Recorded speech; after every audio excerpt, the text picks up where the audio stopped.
বুধবার ১২ ফেব্রুয়ারি প্রকাশিত হয় জাতিসংঘের ফ্যাক্ট ফাইন্ডিং মিশন প্রতিবেদন। এদিন বাংলাদেশে সংঘটিত মানবাধিকার লঙ্ঘনের তদন্ত প্রতিবেদন প্রকাশ করেছে জাতিসংঘ মানবাধিকার হাইকমিশন।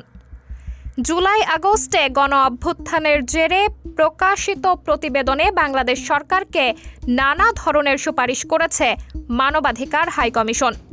তার মধ্যে যেসব সামরিক বা পুলিশ সদস্য র্যাব, ডিজিএফআই বা ঢাকা মেট্রোপলিটন পুলিশের গোয়েন্দা শাখা অথবা বিজিবি ব্যাটালিয়নের সঙ্গে যুক্ত এবং ২০২৪ সালের মানবাধিকার লঙ্ঘনের সঙ্গে জড়িত ছিলেন, তাদেরকে জাতিসংঘের শান্তিরক্ষী মিশনের জন্য মনোনীত করা হবে না।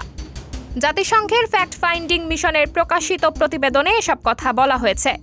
সরকারের উদ্দেশ্যে OHCHR বলেছে, জাতিসংঘ শান্তি মিশন বা অন্যান্য আন্তর্জাতিক মিশনে নিয়োজিত কোনো বাংলাদেশি কর্মী যাতে আন্তর্জাতিক মানবাধিকার, মানবিক বা শরণার্থী আইন লঙ্ঘন বা যৌন হয়রানি বা অপব্যবহারের অভিযোগে অভিযুক্ত না হন তা নিশ্চিত করার জন্য একটি কার্যকর ও শক্তিশালী স্বাধীন মানবাধিকার স্ক্রিনিং ব্যবস্থা গড়ে তুলুন। এছাড়া প্রতিবেদনে বলা হয়েছে, আন্তর্জাতিক ও সুশীল সমাজের মতামতের ভিত্তিতে একটি ব্যাপক ভিত্তিক স্বাধীন এবং ন্যায্য যাচাই অনুসরণের মাধ্যমে পুলিশ, গোয়েন্দা, বিজিবি, আনসার, ভিডিপি এবং সশস্ত্র বাহিনীর যেসব কমিশনপ্রাপ্ত কর্মকর্তা গুরুতর মানবাধিকার লঙ্ঘন বা দুর্নীতির সঙ্গে জড়িত তাদের পদ থেকে অপসারণ করুন।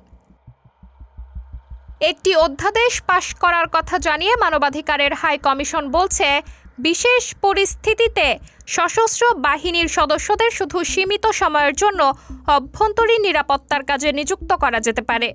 যত তাড়াতাড়ি সম্ভব এই সংক্রান্ত একটি অধ্যাদেশ পাশ করুন। আইন প্রয়োগকারী কর্তৃপক্ষ এবং তাদের অনুমোদন সাপেক্ষে জনগণের কাছে তাদের নিয়োগ স্বচ্ছতার ভিত্তিতে করা যেতে পারে। সাবরিনা জলিল, সবার কথা।